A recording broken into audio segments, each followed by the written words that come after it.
Next, we're cashing in on it. Silver dollar thank you. I think we need to stop, Harper shouted to Charlie through the pouring rain.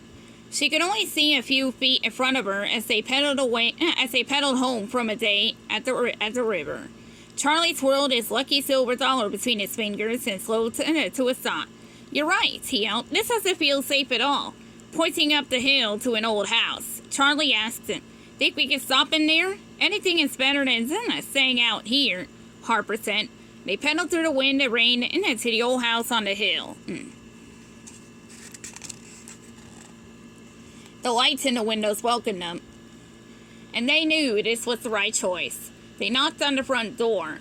An older woman answered, saw Harper and Charlie standing in the rain with their bikes, and quickly ushered them inside. Once inside, they could barely hear the rain and wind. A fire warmed the living room, and a young girl was sitting in front of the fireplace playing a card game. The woman brought the children some towels and hot chocolate, and everyone sat next to the fire while they slowly warmed up and dried off. Harper and Charlie called their worried parents so that the older woman could speak to them. She offered to let the kids stay the night.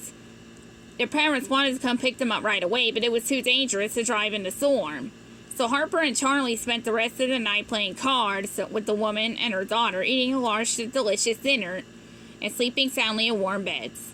They woke up and had a fantastic breakfast with rolls, sausages, and orange juice. They offered to pay the kind old lady, but she and her daughter insisted on accepting nothing. As they were getting ready to leave, Charlie felt compelled to leave something. He took out his lucky silver dollar and gently placed it on the table by the door as a thank you. The bike ride home was much safer and calmer this time around.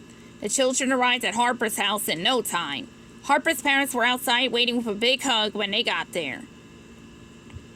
Where's this amazing old woman and her daughter? Asked Harper's mom. I need to thank them for taking such great care of you two.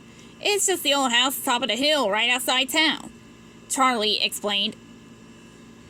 Silently, Harper's parents looked at each other with wide eyes. What do you mean?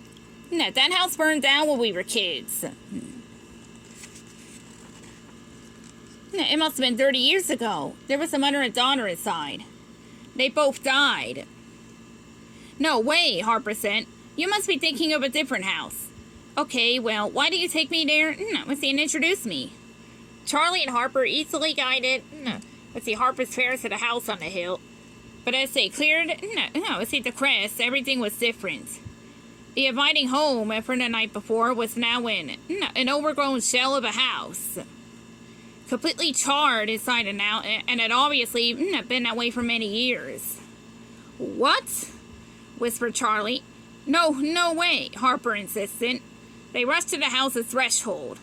There, next to the place where the front door once stood, was Charlie's lucky silver dollar, shining brightly in the rubble. The end.